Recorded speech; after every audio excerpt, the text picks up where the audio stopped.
Matanggal po sana, Master Jet, ang mga arrears na yan para less na po bayarin ng mga teachers.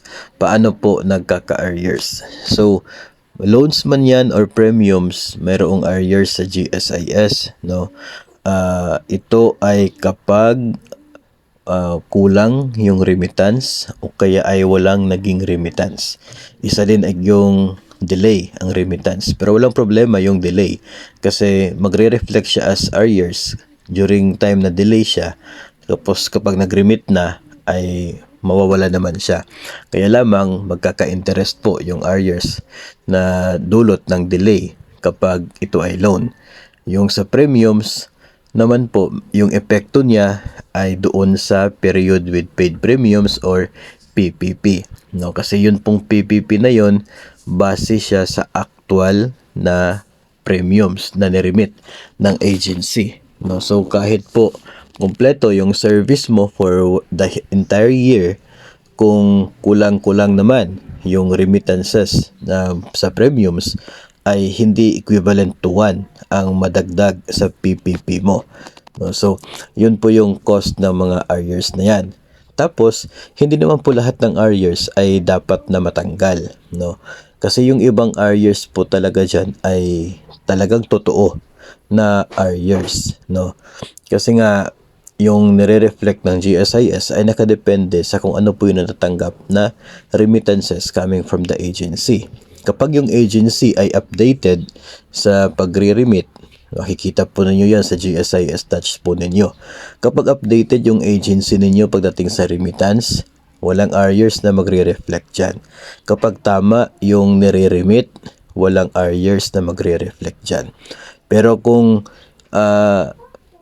delay or kulang yung remittance, ay hindi po matatanggal yung arrears. No? Kapag kulang, ay hindi po matatanggal yung arrears. Talagang mayroong arrears. At masosolve po yan kapag nag-remit na ng tama yung agency.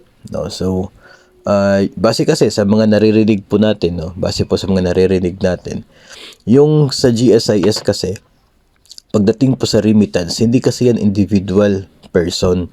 No, kung mayroong 1,000 na empleyado sa inyo, hindi po kasi every one person yung pinaprocess for the remittance, kundi as a whole, yung lahat kayo po. No, so meron pong billing ni GSIS sa premiums at sa loans forwarded to the division office o kaya kung sino man po yung humahawak ng remittances.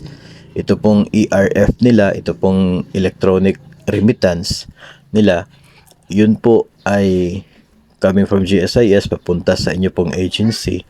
Tapos kung magkano po yung nakalagay doon ng mga halaga na dapat ma-remit, ay dapat ganun din yung ma-remit ng agency. No? Kasi kapag hindi po, yun for sure may arrears. No? Dahil kulang yung naging remittance ng agency.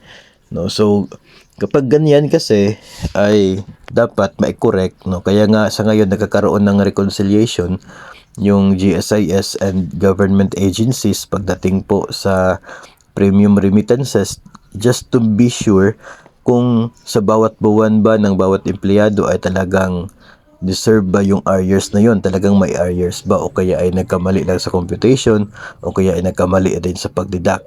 No? So ganun po yung nangyayari. No? Kaya dapat naman talagang matanggal yung mga arrears kung yun ay hindi deserve.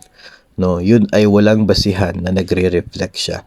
Pero kung yun naman ay nag-reflect because kulang or walang na-remit, then hindi siya dapat matanggal. Kasi matatanggal lamang yan kapag mayroon ng payment na matatanggap si GSIS for that particular na arrears sa premiums man yan o kaya ay sa loan payments.